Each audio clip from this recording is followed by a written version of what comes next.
dalam menyampaikan perbedaan. Memang perbedaannya di situ. Jadi kita meyakini para pemimpin yang sah pasca Rasul ya 12 orang itu. Memang itu perbedaannya. Tapi kan kita begini kan, kita menghormati teman-teman Ahlussunnah yang meyakini konsep khilafah basyariyah, ya, khilafah yang dipimpin oleh manusia.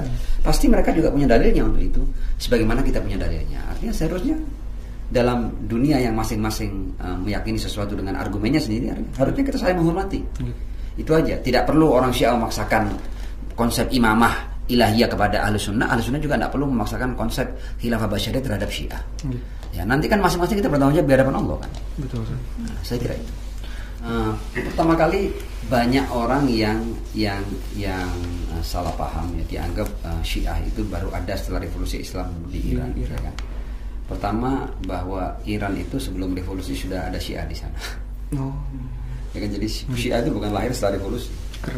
Ya kan, jadi, dan kemudian kalau kita berbicara Syiah itu memang sejak awal, sejak di zaman Rasul itu sudah ada.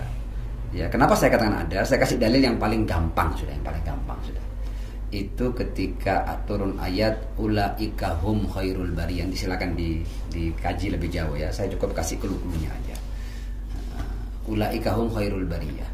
Mereka adalah sebaik-baik manusia, ya kan. Orang bertanya kepada Rasul. Ini dalam yang saya baca ini riwayat Ahlussunnah, ya, bukan riwayat Syiah.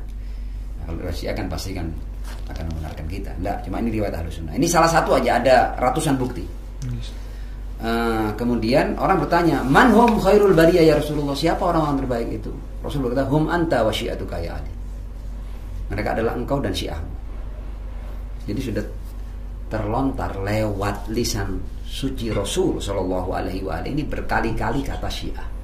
Jadi Syiah itu memang sudah sejak Rasul masih hidup itu Rasul sudah menyebut istilah Syiah. Jadi Syiah itu bukan barang baru, bukan hal baru. Adapun Syiah di Indonesia juga masuknya bukan sejak revolusi, meskipun pasca revolusi kita tidak bisa memungkiri faktanya orang banyak mengenal Syiah dan belajar Syiah kemudian menjadi Syiah pasca revolusi, iya, itu tidak kita pungkiri. Tapi bahwa Syiah baru ada di Indonesia pasca revolusi tidak benar adanya. Karena apa? Karena kalau kita menelusuri bukti-bukti sejarah itu ada banyak bukti-bukti sejarah yang menyatakan bahkan kerajaan-kerajaan Islam awal di Nusantara itu Syiah. Seperti di Aceh ya, Samudra Pasai, Syiah Kuala dan lain sebagainya itu kan bahkan katanya Syiah Kuala. Ya.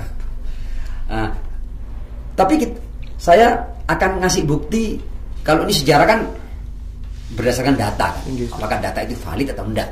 Ya kan begitu kan. Saya kasih bukti-bukti yang real, yang faktual. Adalah tradisi Syiah.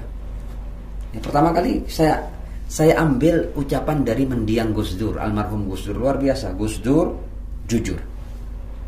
Dia tegas-tegas mengatakan NU, ya, organisasi Nahdlatul Ulama, NU itu Syiah kultural. Ya, luar biasa kan, berani dia mengatakan NU itu Syiah kultural. Atau NU itu Syiah minus imamah. Ini ucapan-ucapan Gus Dur, ya kan? Yang apa namanya itu buktinya bisa dengan mudah untuk ditemukan sekarang ini. Saya tambah lagi. Ada banyak tradisi ya di masyarakat Indonesia ini. Kan kalau budaya kan tidak dibuat-buat kan, berarti ini sudah menjadi kultur kan, turun temurun ini kan. Itu adalah tradisi Syiah. Saya kasih contoh namanya Maulid itu bahkan orang seperti yang ngomong ini ketua PBNU Kiai Haji Said Agil Siroj, dia tegas mengatakan bahwa kita pertama kali yang merayakan Maulid itu orang-orang Syiah. Jadi tradisinya Syiah. Berarti tapi Anda kalau ke negara-negara Arab seperti di mana itu di Saudi Arabia atau Anda kemana ya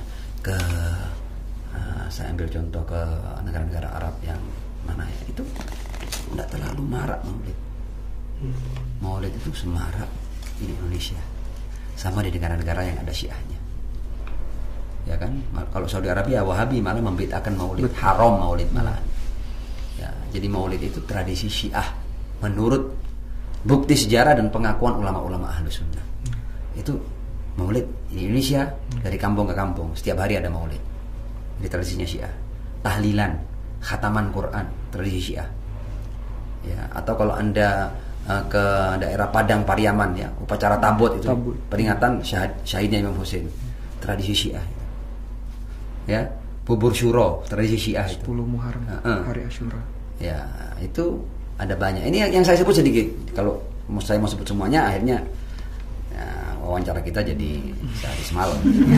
Tapi setidaknya bahwa bukti-bukti sejarah dan kultur masyarakat Indonesia itu membuktikan bahwa kultur dan tradisi Syiah itu hidup di hampir seluruh wilayah Indonesia. Contoh umumnya ketika ada paceklik, ya, ketika ada sebuah wabah yang kayaknya kayaknya solusi-solusi manusia biasa tidak bisa selesai, sudah kayak pandemi kemarin umumnya ya. Itu masyarakat NU umumnya mereka punya tradisinya apa? Baca li khamsatun utfi biha harral wabail hati ma'al Mustafa Rasulullah wal murtada ya Ali wa ibnahum, dan kedua putranya Hasan Husain wa Fatimah dan Sayyidah Fatimah. Kultur Syiah. Ya kan? Tawassul, tabarruk, ziarah kubur. Itu kultur Syiah. Kalau di Islam yang tanda kutip ya itu apalagi yang Sunni Wahabi ya, itu malah haram ziarah kubur, ya kan, syirik ziarah kubur. Bahkan kita kalau mau ngusap gini syirik, minta barokah sama Allah, padahal kita cuma mengambil berkah karena kita cinta sama Rasul, kita pegang dorihnya, pegang makamnya, sudah dianggap syirik itu. Padahal sejak kapan kita menyembah Nabi Muhammad, ya kan? Kalau mencium makam karena kita cinta itu syirik, berarti mulai sekarang jangan ada yang mencium istrinya, jangan ada yang mencium anaknya, karena berarti itu syirik nantinya. Jadi kita mencium makamnya Rasul ya, kalau Anda di mana itu, di Saudi sana, bisa kena sabet karena dianggap musyrik, syirik, haram. Ya, apa tadi kita ngomong? Kemudian jadi bahwa Syiah itu sudah ada bukan hanya pasca revolusi, tapi tidak kita pungkiri bahwa pasca revolusi kemudian ketika orang kemudian mengkaji tentang Imam Khomeini, mengkaji tentang Iran, mengkaji tentang Republik Islam Iran, kemudian mereka akhirnya paham, oh ternyata mazhab mereka Syiah. Memang kemudian orang-orang belajar Syiah dan tidak sedikit orang yang menjadi Syiah pasca revolusi. Itu benar adanya, termasuk korbannya saya ini, Syiah pasca revolusi.